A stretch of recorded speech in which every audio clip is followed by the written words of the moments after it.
Deveríamos começar. Eu anuí, e fui para James que, não tão iluminado neste assunto assombroso, tinha ficado à parte e estava observando a multidão à vontade.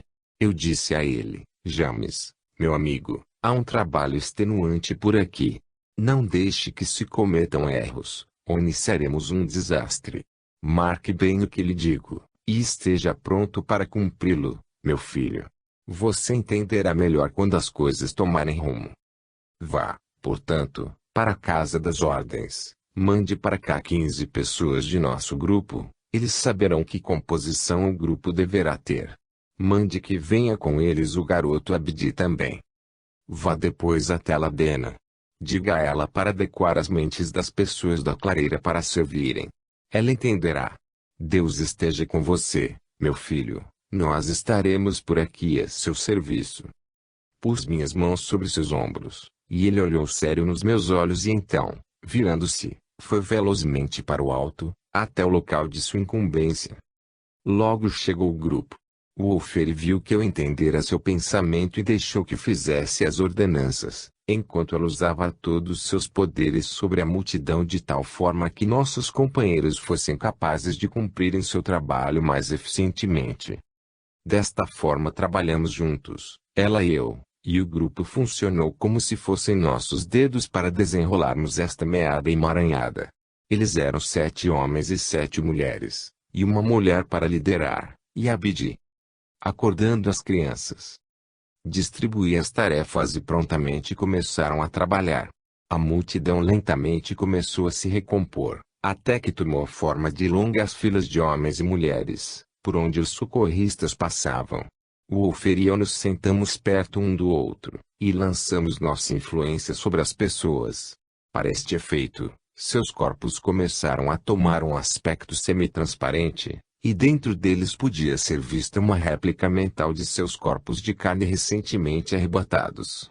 Suas feridas eram vistas, a roupagem que usavam e seus ornamentos, e também a cena de onde exatamente haviam caído. Cada detalhe de seu estado terreno na hora de sua passagem podia ser visto como fora registrado em suas mentes. Tudo foi avaliado pelo grupo e, feito isso, foram separados em grupos de acordo com a avaliação. Então veio a tarefa de acordá-los, e para isso nós dois também enviamos nossas mentalizações. Puxamos as crianças e trouxemos-las para a colina, para um lugar ligeiramente distante, na esfera 3. Aqui, rapidamente fizemos um cenário agradável para elas, tratando as condições do local de forma a neutralizar os males e potencializar os benefícios. Por isso foi feito um agradável e amplo prado cortado por um rio. E então banhamos tudo com a luz do sol. Mas somente aqueles para os quais nós preparamos o lugar veriam tudo daquela forma. De forma alguma alguém fora disto seria capaz de achá-lo, passaria ao largo sem ver tudo isto. Por isso trouxemos as crianças e as acordamos. Primeiramente levantamos uma e levamos para Abdi, que o levou dali e mostrou as árvores e as flores, e respondeu suas perguntas.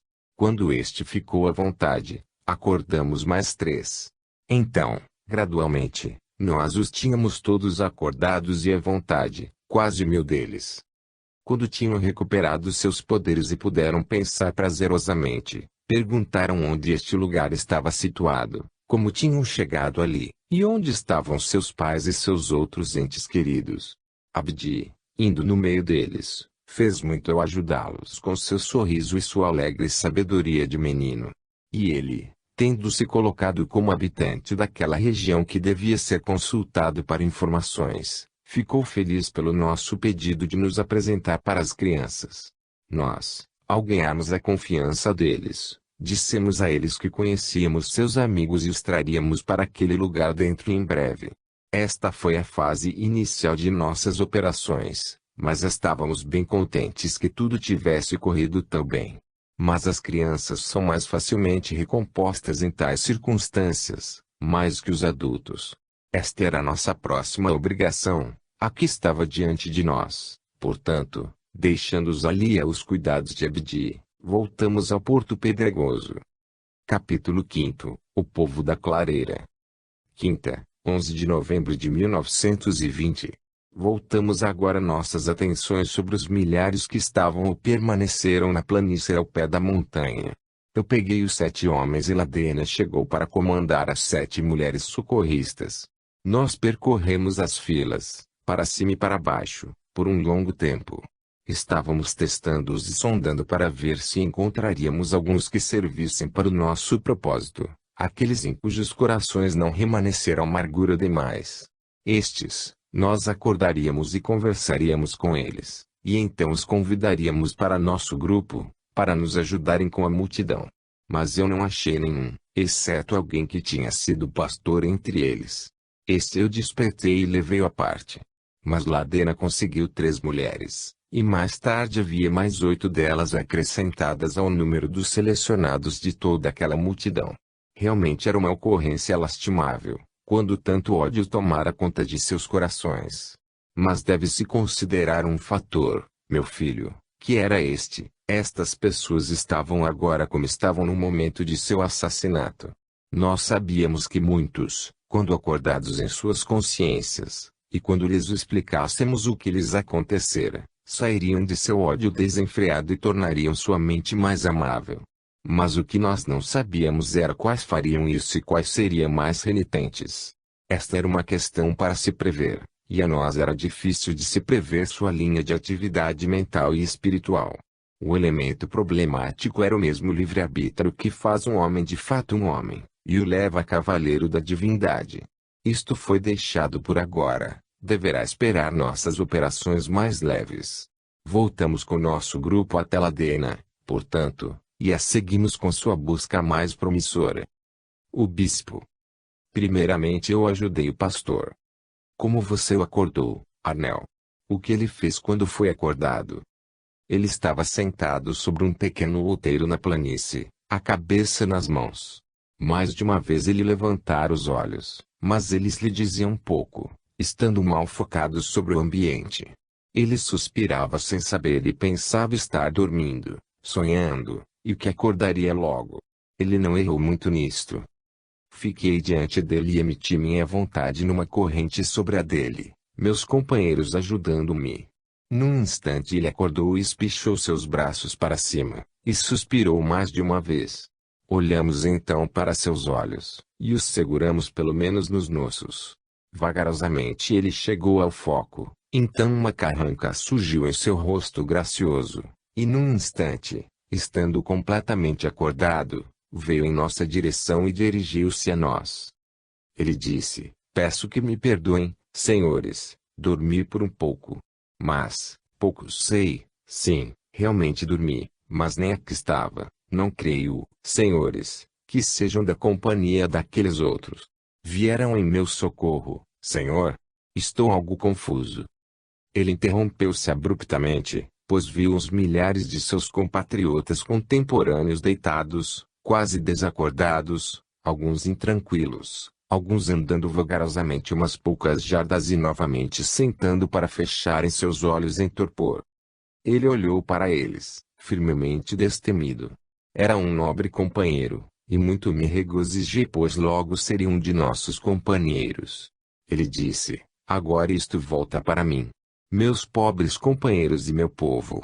Deus os ajude a suportar, como eu os aconselhei tanto a fazerem, a suportarem, pobres ovelhas, e perdoarem. Mas como vocês, ele continuou, apontando para nós novamente, e parou, continuando mais vagarosamente, e contudo vocês não parecem os que nos fizeram este desserviço, nem há qualquer arma vista em suas mãos. Então respondia ele: não, nem temos nenhuma conosco. Senhor, vejo que já entendeu seu atual estado, que passou através da porta da morte. Ele anuiu. Vejo que é de uma ordem religiosa. Pastor e bispo, mas isto não é nada. Você, com estes de seu rebanho, foram mortos por seus inimigos. Você perdoou estes inimigos. Posso ajudá-lo nisso. Tudo isso é verdadeiro, Senhor, porque fiz disso minha regra na outra vida, de perdoá-los diante de qualquer coisa que pudessem fazer a mim, convivendo sempre na presença de sua vontade doentia e intenções doentias. Mas, por obséquio, quem são vocês, senhores?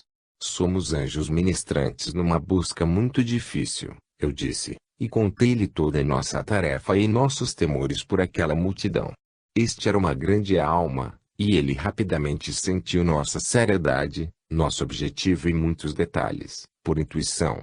Então ele disse: posso ajudá-los nisso, se quiserem colocar-me a seu serviço e, ajudando vocês, estarei ajudando também aqueles pobres pequeninos, porque, senhores, são pouco mais que bebês, e vocês terão que ser pacientes com eles por serem assim. Então fizemos um conselho, e ele foi, de fato, de muita valia para nós. Ele apontou um e outro que foram pastores e ministros, e então outro de seus compatriotas a quem ele sabia ser de bom coração. Também nos mostrou quais eram mais perigosos e truculentos. Estes eram os 700, e de todos, novamente no mesmo números, os que eram do sacerdócio.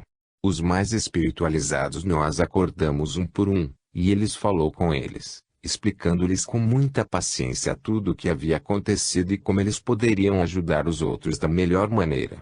Então os agrupamos de lado para descansarem um pouco. Uma dificuldade.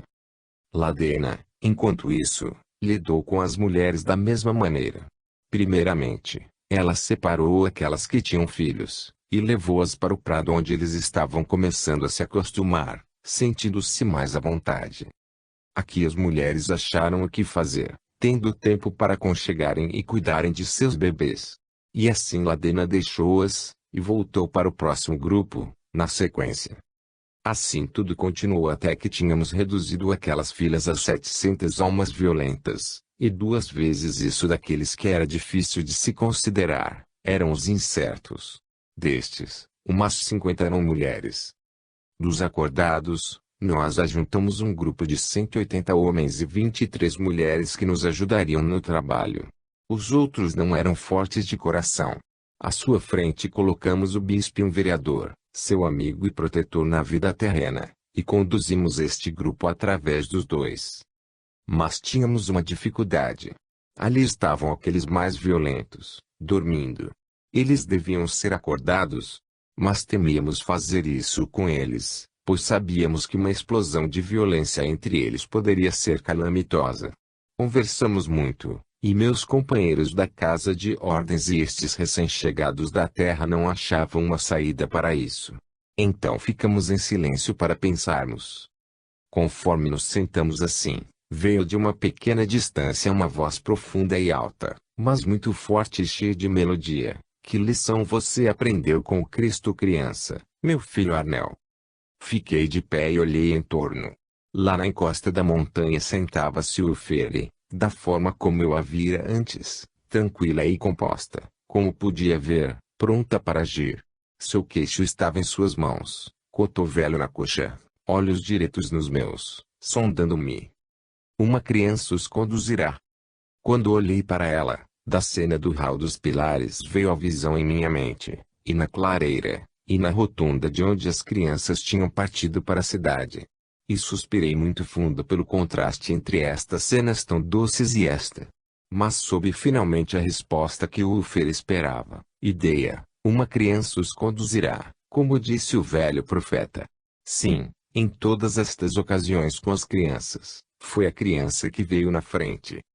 Não conheço o seu profeta, Arnel. Mas ele falou a verdade. Cuide deste ensinamento, o ensinamento da criança. Ele os liderou pela doce beleza de seu amor, eu disse, ainda buscando a maneira pela qual ela aplicaria este princípio neste caso em andamento. Ele assim fez, ela respondeu, sim, ele assim os conduziu, enquanto eu perdi a arte de fazê-lo, tanto tempo atrás, pelo trabalho extenuante e violento como aquele ao qual eu e Shonar fomos enviados para cumprirmos.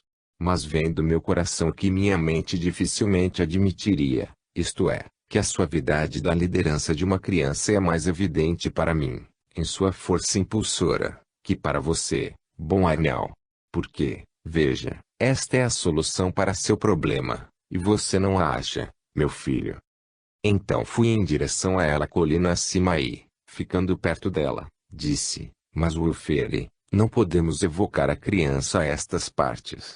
Sua alta sublimidade não se sustentaria nestas condições malignas.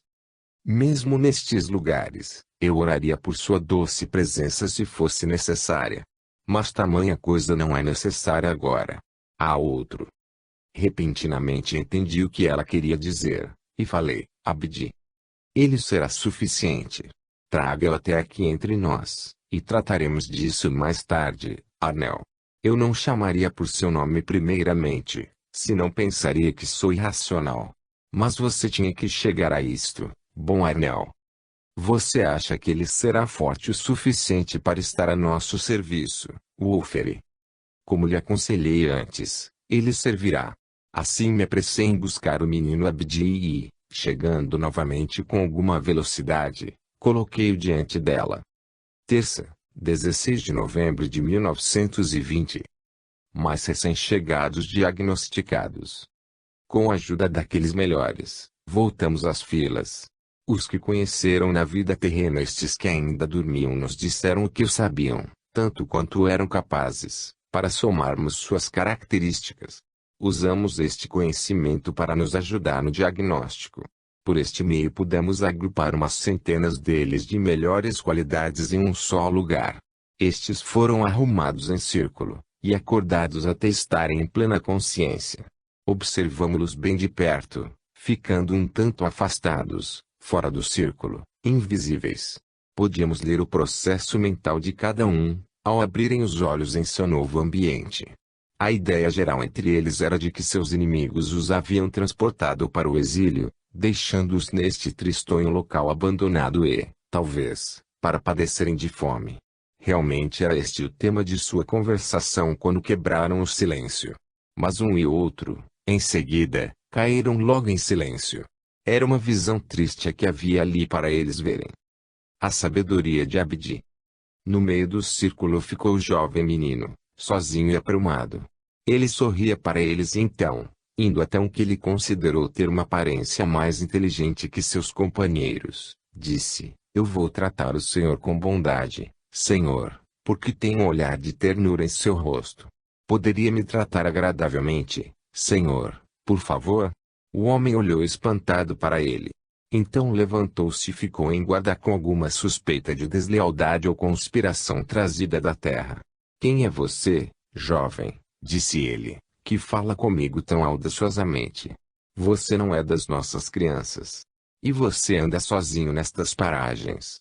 Eu não sou precisamente destas paragens, respondeu o garoto Abdi. Vivo a algumas léguas de distância. Mas de alguma forma me foi dado conhecer estas partes e, se puder ajudar aos que são estrangeiros aqui, isso me daria muita alegria. Você tem segurança, menino, e não gosto disso nem um pouquinho. Mas o que acontece que você não teme a nós, homens rudes, já que está sozinho e é apenas uma criança. Senhor, já lhes evidenciei alguma sabedoria, pois que cheguei ao que buscava e fiz com que me disse além disso. E o que é que buscava que eu lhe dei sem saber? Eu queria achar o que havia em seu coração, se é duro ou bondoso, e se agora que não é nem um nem outro, totalmente, mas ainda há alguma bondade a mais que ódio ali, e por esta razão eu vou favorecê-lo. O homem, apesar de todo o seu espanto e dos pensamentos amargos por causa do que passara recentemente nas mãos de seus companheiros, começou a rir. Nesta hora ele disse, e ainda, jovem, você aparenta ter algo de estranho, tem mesmo. Quem é você, e de que tribo é? Diga-me agora. Abdi parou por instantes, mas não pediu nossa ajuda, nem nós mandamos. Finalmente ele respondeu, agora você não está sendo gentil somente, mas observador também. Talvez sejamos amigos algum dia, você e eu. Bem, senhor, dê-me sua mão e ficarei mais sábio ainda. O homem deu sua mão sorrindo, e Abdi tomou em suas mãos firmemente. Num instante o olhar na face do homem mudou. Não era medo, nem dor, nem espanto, mas composto de tudo isso, um pouco de cada. Ele buscava, com alguma hesitação, puxar sua mão, mas não conseguia. Ainda Abdi segurava com seu olhar e, por seu turno agora, sorriu. E enquanto eles dois ficavam ali, o garoto gradualmente tomou uma aparência mais translúcida. Não atingiu o condicionamento à sua própria esfera, nem de nenhuma esfera além da qual estávamos. Mas efetivou uma transmutação parcial de seu corpo de tal forma que, ainda visível ao homem, aparecia mais radiante, mais frágil, e mesmo assim seu aperto era firme como no início. Então, lentamente, reassumiu sua condição e, ainda sorrindo, afrouxou seu aperto na mão do homem. O resto deles olhava para aquilo com a maior perplexidade. Então Abdi falou a eles todos, e explanou-lhes completamente sobre o que lhes acontecera. Disse-lhes onde estavam seus companheiros e as mulheres e as crianças, e convidou-os a segui-lo, já que ele os conduziria até a juntarem-se aos demais. Nem todos, mas quase todos foram com eles, porém alguns ficaram para trás. Estes logo caíram em torpor novamente, e vagaram de volta até os que deixáramos desacordados. Seguir o pato. A próxima operação era a penúltima das filas. Vou contar-lhe agora. Todas estas primeiras etapas ocuparam um considerável espaço de tempo de duração.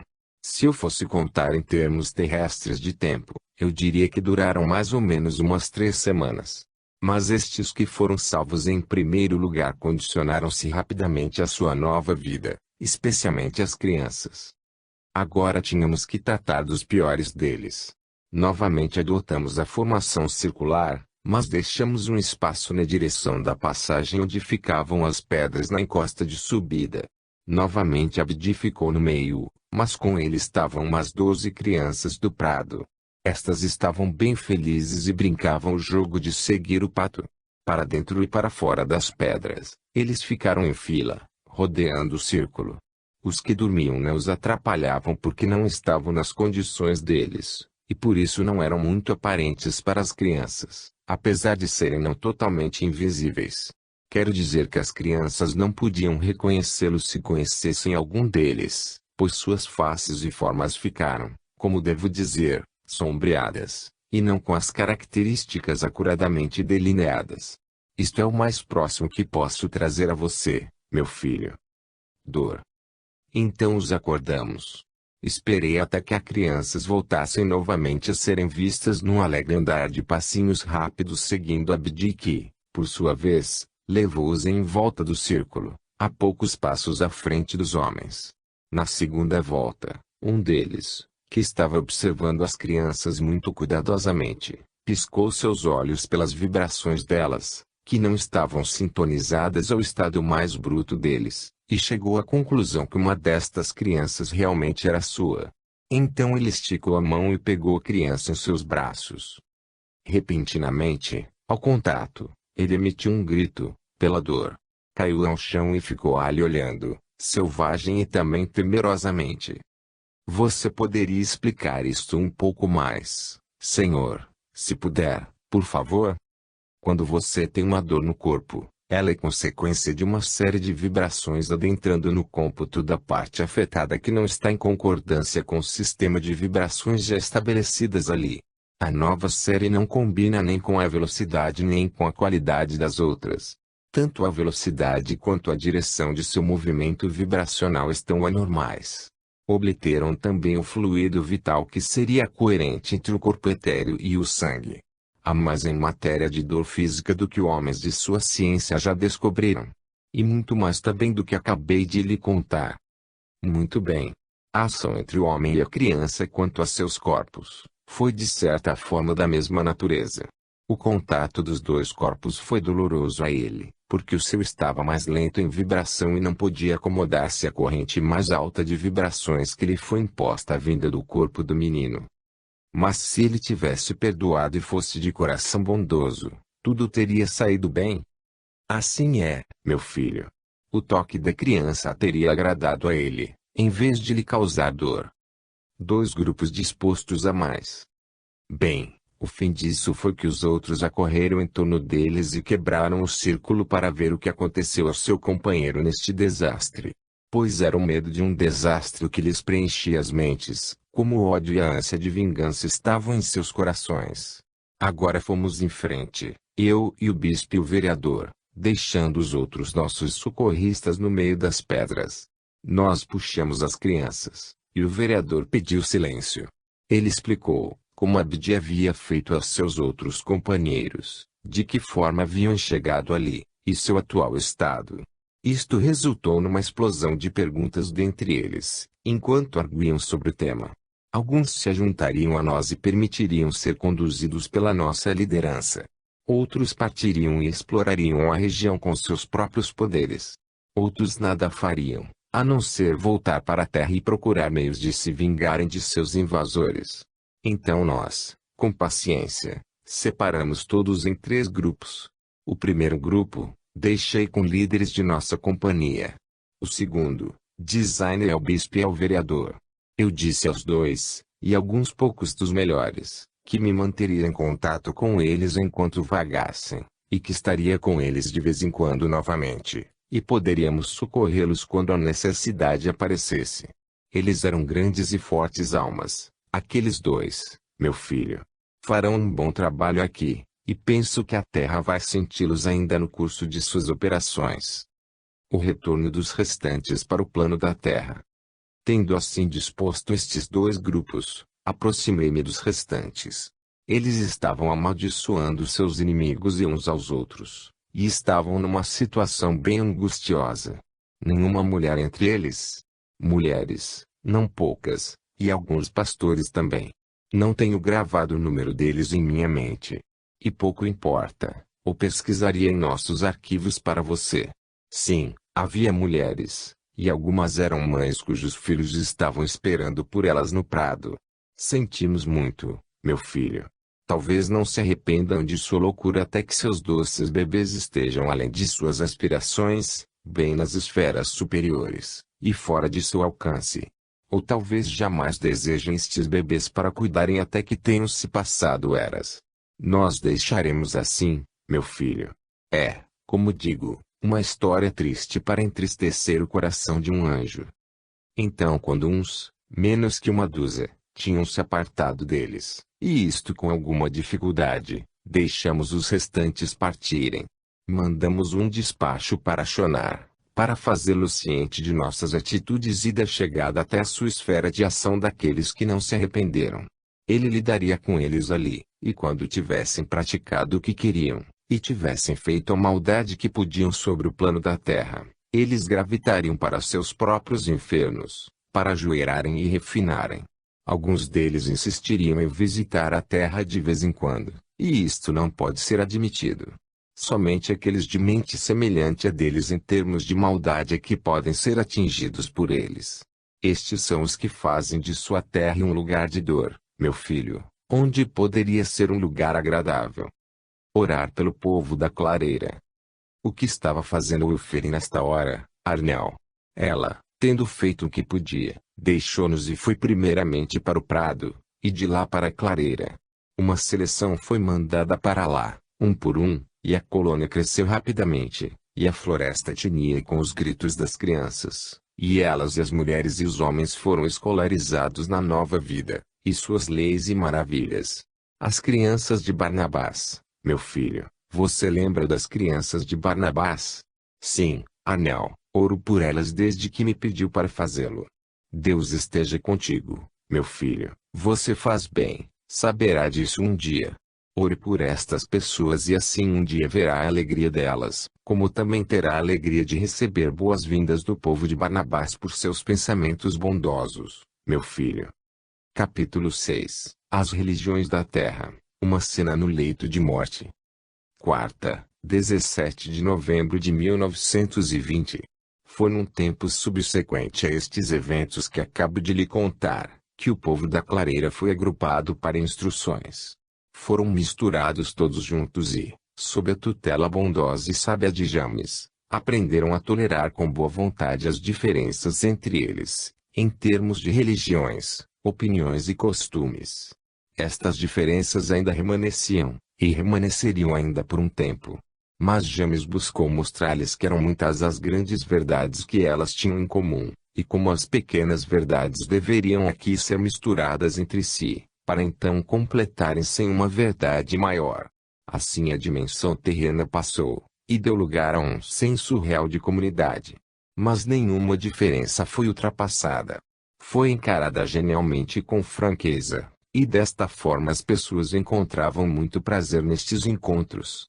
Agora James estava no terraço na frente de sua casa, e Abdi sentava-se nos degraus da frente, enquanto Ladene e Marvin encostavam-se num lindo telhado que tomava a frente da casa. Varanda. Sim, meu filho, deste jeito, sim. Eu me encostei num dos pilares desta varanda, um pouco atrás e do lado esquerdo de James. Dar-lhe um episódio destes acontecimentos. James disse, penso que aquele homem ali tem algo que gostaria de nos dizer. Ele apontou um homem a meio caminho da clareira, que estava encostado num banco embaixo de uma árvore grande, no lado esquerdo da clareira, se olharmos do ponto onde estávamos para ver as pessoas. Aquele que foi apontado estava um pouco hesitante, mas olhava para o rosto bondoso do jovem líder e levantou-se dizendo, o que tenho em mente não é nada de importante, senhor. Queria fazer uma pergunta. Estive pesquisando por que fomos feitos tão diferentes que não somos capazes de, com o passar do tempo, entrar em concordância nestas diferenças todas, embora devêssemos ser competentes de vermos tudo de forma igualitária. James estava quase respondendo quando uma leve pausa nos foi dada a todos. Desta forma, as árvores que estavam paradas começaram a vibrar e suas folhas balançaram, como se uma brisa estivesse atravessando a clareira. Mas não havia brisa. Também as trepadeiras sobre as casas, e as casas em si tremeram levemente. Pela nossa roupa passaram tremores também, dando a impressão de que um passarinho passou voando por nós e encostou suavemente em nossos corpos com suas asas. Mas ainda, leves sombras de cores ondularam através do material de que foram feitas nossas roupas e então, vagarosamente, foram embora findando o tremor das casas, árvores e atmosfera. Então tudo ficou parado. Foi uma agradável experiência, e fez nossos corpos formigarem com um vigor que era muito revitalizador. Mas muitos dali não entenderam. Nem nós os esclarecemos naquele momento. Em vez disso, acenei com a cabeça para James que olhava para mim, e sorri aquecendo a seu pedido e então prossegui. Parábola de um jardim. Eu disse, um homem decidiu limpar seu trecho de floresta para que pudesse construir uma casa neste novo local. E ele deveria fazer um jardim ali. Assim, chamou seus filhos e convocou-os para completarem o plantio do jardim com as árvores e plantas que escolheriam entre as mais proveitosas em frutos. Mas eles não entravam em acordo. Disse um, plantarei macieiras, pois a fruta é saudável e abundante. Disse o outro, mas no inverno a fruta não é gostosa. Plantarei azevinho, o qual dará um aspecto alegre durante o ano inteiro. Disse o terceiro, mas a fruta do azevinho não é saudável para ser comida. Plantarei couve, que é bom e abundante na colheita. Então todos foram a pai e cada um expôs sua escolha. Mas ele não recomendou uma em detrimento das outras. Mandou que plantassem o jardim, cada um de acordo com sua vontade. E assim aconteceu que, ao final do ano, ele os chamou a todos, e disse, o jardim foi plantado, meus filhos, e o jardim foi colhido. E percebi que quem plantou a maçã não desdenhou comer a couve em sua época. E o que plantou a couve não teve escrúpulos em admirar o azevinho quando a neve chegou. E quem plantou o azevinho ficou feliz com o cesto de couves e maçãs. Vocês agiram muito bem, cada um em sua própria forma. Mas eu demonstrei uma sabedoria mais amadurecida que a de qualquer um de vocês, por causa de minha idade. Pois, tivesse prevalecido de cada um de vocês a sua própria vontade, este teria plantado o jardim inteiro com a sua escolha. E, vejam, teríamos sentido falta de algo, da mesma forma que a cada um faltou plenitude de sabedoria. Eu aconselho, portanto, que depois disso ajudem-se uns aos outros, e plantem e colham juntos. Desta forma sentirão o trabalho mais leve ao ser executado, e, paralelamente, mais prazeroso. Assim, meus bons filhos, vocês também estão colocados aqui no jardim de seu jovem líder James, e não duvido que ele encontre prazer na variedade de suas ofertas vindas da comunidade em geral. Fiz uma pausa e continuei. Uma corrente de amor.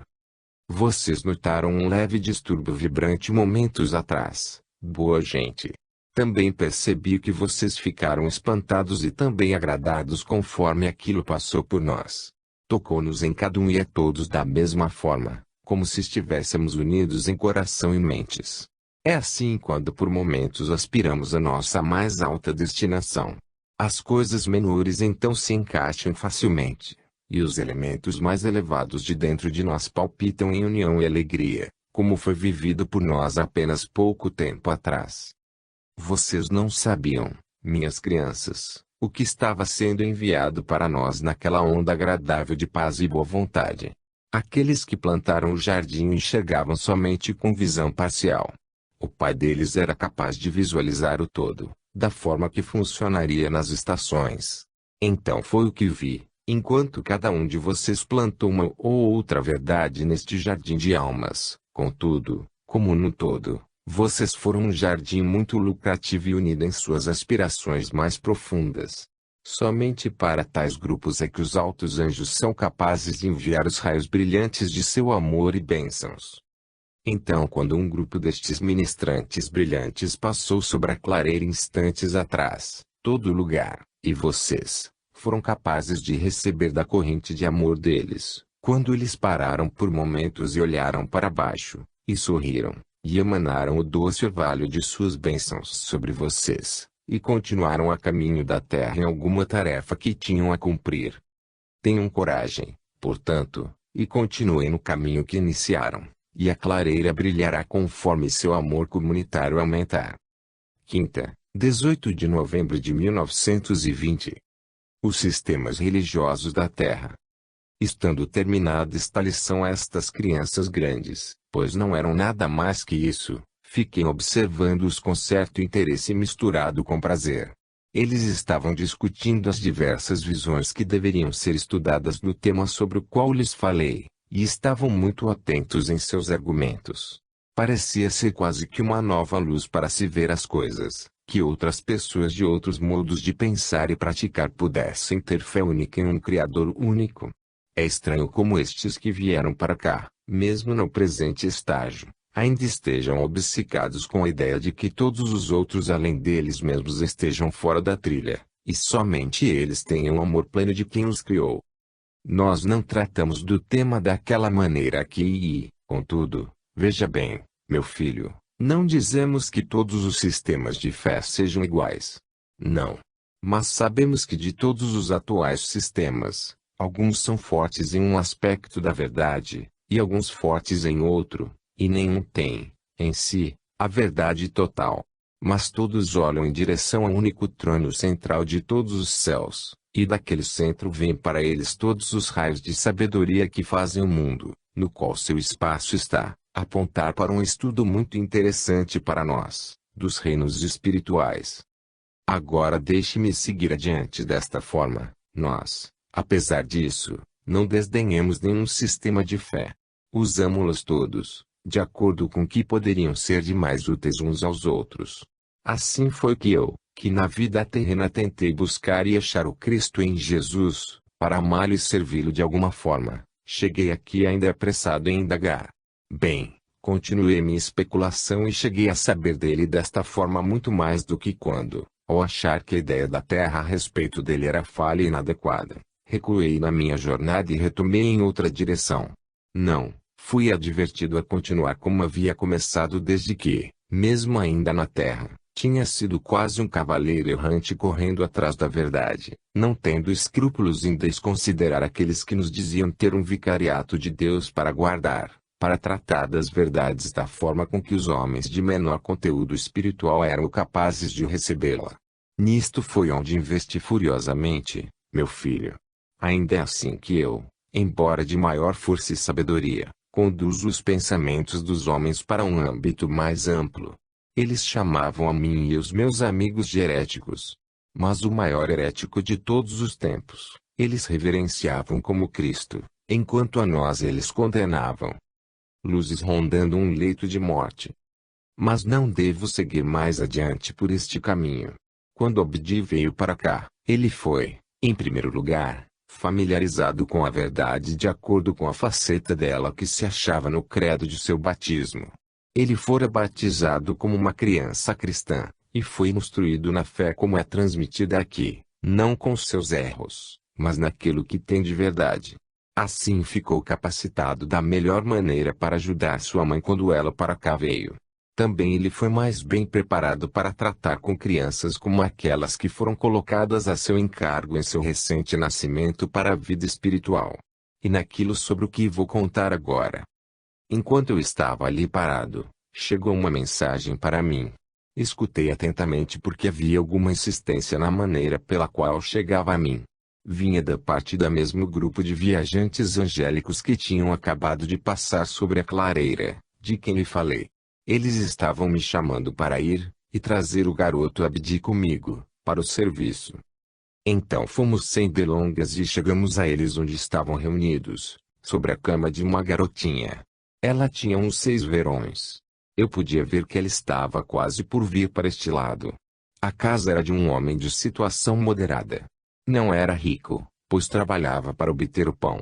Quando cheguei ali, o quarto estava cheio de luzes de muitas cores. Você quer dizer luzes espirituais, é claro. Falo como parecia para nós deste lado.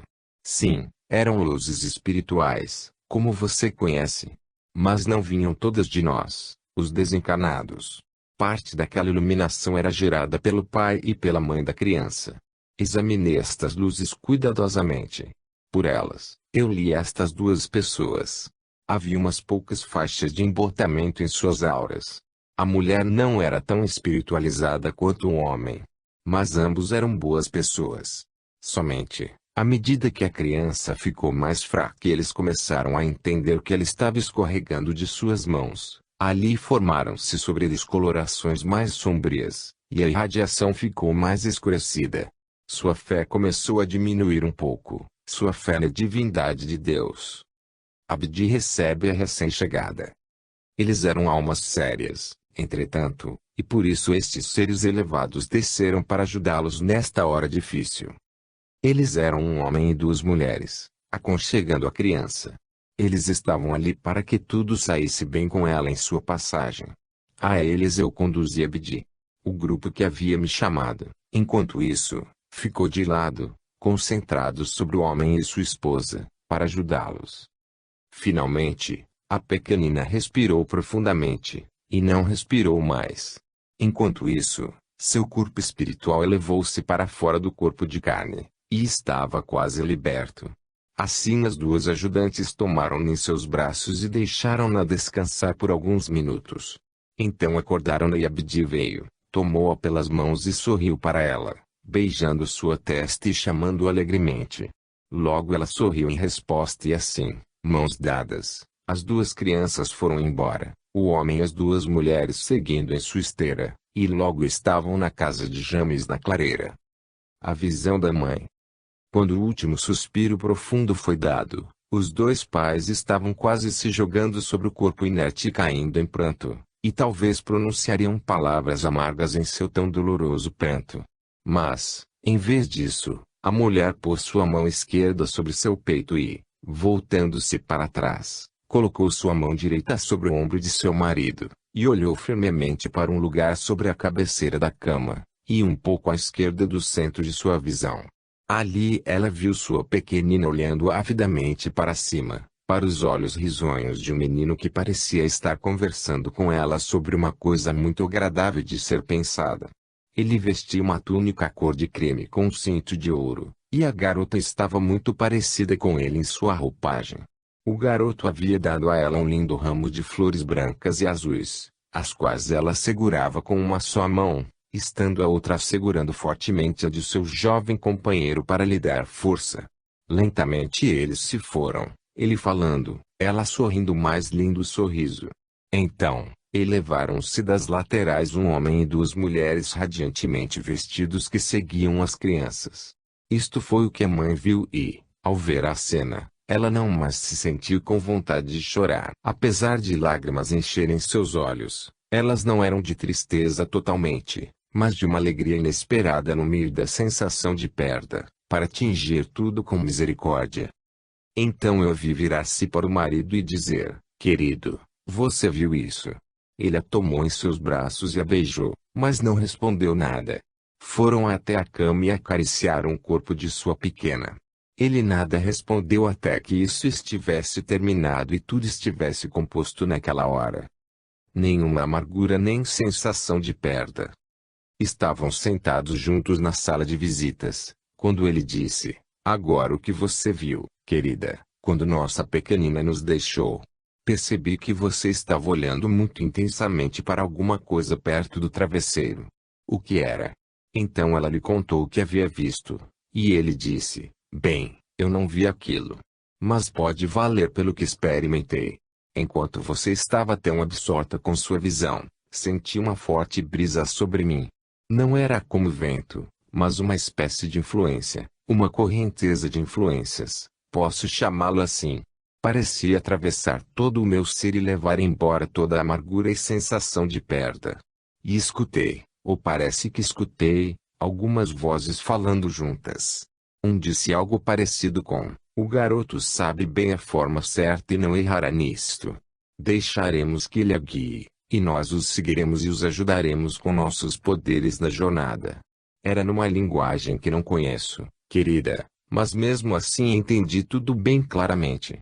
Mas nada pude ver exceto uma nuvem esmaecida de luz, exatamente no lugar para onde você olhava. Pareceu primeiro formar-se onde estava nossa garota, então elevou-se acima da cama e flutuou para a esquerda, enquanto eu olhava para ela. Este é o lugar onde você viu sua visão, não é?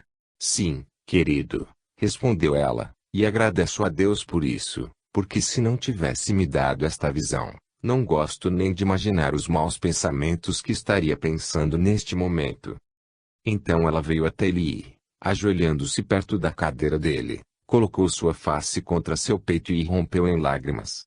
Era um casal de mentalidade simples, aqueles dois, mas ainda, seu modo de vida foi tal que permitiu que estes anjos elevados viessem e servissem a eles. Eles realmente nem julgaram isso de pouca importância, como isso não estava em suas preocupações. Não, meu filho, nós não consideramos os assuntos maiores ou menores pela medida que os homens usam. Nós temos nossas próprias medidas, e são mais verdadeiras que as da Terra. Capítulo 7. Como uma colônia progrediu. Terça, 7 de dezembro de 1920. De vez em quando visitava o pessoal do bispo na selva, como prometi que faria. Uma vez James ia junto comigo, e em outra vez o garoto Abdi, ou outro qualquer. Isto também para ajudar, ou para instruir. Pois havia muito a aprender para estes estudantes naquela multidão heterogênea. Então chegou uma ocasião em que vinha ele sozinho. A maioria deles, depois de muita inquietude e muito vagarem, chegaram a perceber que esta forma de vida levou-os a lugar algum à frente. Fizeram então um plebiscito e, como a maioria suficiente determinou, os dois líderes planejaram a instalação de uma colônia. Acharam uma planície aberta, com montanhas um pouco distantes, e um rio que vinha das colinas e atravessava o vale. Começaram a construir edificações rudes e cultivar o chão. Plantaram seus canteiros e começaram a se sentir finalmente no esboço de um lar. Então, à medida que a terra produziu o justo, eles reformaram seus abrigos, transformando-os em cabanas e, mais tarde, em chalés muito bonitos. Também árvores cresceram ao lado das margens do rio em seus jardins, e agora víamos aquelas plantações de árvores aparecerem em várias partes da planície, e as colinas, aqui e ali, começaram a se vestir de grama e de arbustos adiante. Então vários bosques, ampliando seus limites, cresceram juntando-se, e formou-se uma floresta. Eles estavam muito orgulhosos do que haviam construído. Não era totalmente trabalho manual, mas muito daquilo foi mental, ou da vontade, energia que tomou o formato em forma exteriorizada. E nisto eu e meus companheiros ajudamos invisivelmente sem levantarmos suspeitas, exceto nos melhores deles. Abdi cresceu, ficando um robusto e gracioso rapaz. E para ele determinamos uma pequena tarefa, exclusiva dele. Uma colônia em conselho. O vereador e o bispo falaram comigo no conselho. Também havia outros 3. Estes eram os mais evoluídos ali, e que podiam exercer uma liderança entre seus companheiros. Estes eram um pastor e 2 leigos. Vieram junto comigo e sentamo-nos na encosta do rio, onde um pequeno tronco havia caído. Perguntei-lhes a respeito do assunto em pauta. O vereador apontou um dos leigos, que nos explicou assim: nós, por áridos caminhos, chegamos a nos estabelecer neste local, e as pessoas não são ingratas por sua ajuda bondosa, bom senhor e amigo. Pois agora eles têm tido prazer em recordar, e as condições mais acuradas de coração e mente têm estado um pouco mais palpitantes, e não é somente em alguns deles. Eles perguntam onde estarão aqueles seus amigos e parentes que, como acham, mas não estão certos disso, vieram para cá com eles naquele massacre. E o que você lhes disse? Perguntei. Nós três fomos primeiramente entre eles para saber quantos tinham estes pensamentos, e descobrimos que era assunto geral entre eles, pois poucos deles não têm alguém querido que estivesse próximo deles quando foram massacrados. E agora percebem que estes não estão todos com eles neste momento, neste lugar. Mas, onde estarão morando? Dizem eles, e estão assustados. Ouvimos de sua boca, Senhor, sobre o prado, mas nada dissemos a eles sobre isso, temendo que pudessem partir em busca deles, vindo a se perder. Por isso nós os aconselhamos e dissemos a eles que fossem pacientes por uns tempos, e nós nos aconselharíamos com os senhores a respeito de um plano que nós três fizemos para a melhora deles. Ele parou e eu disse, isto foi muito sábio, e agradeço muito a vocês, meus filhos. Também não duvido de que o seu plano seja sábio. Deixem-me escutar sobre ele, e aconselharei vocês no que é certo com muita satisfação. 2 planos para melhoria. Falou então o pastor. Ele disse, Senhor Arnel, há 2 planos elaborados por nós. Estes meus companheiros imaginaram um plano muito bom de construir o hall de assembleias, onde poderiam estar juntos para discutir a questão de acharem seus parentes e amigos desaparecidos.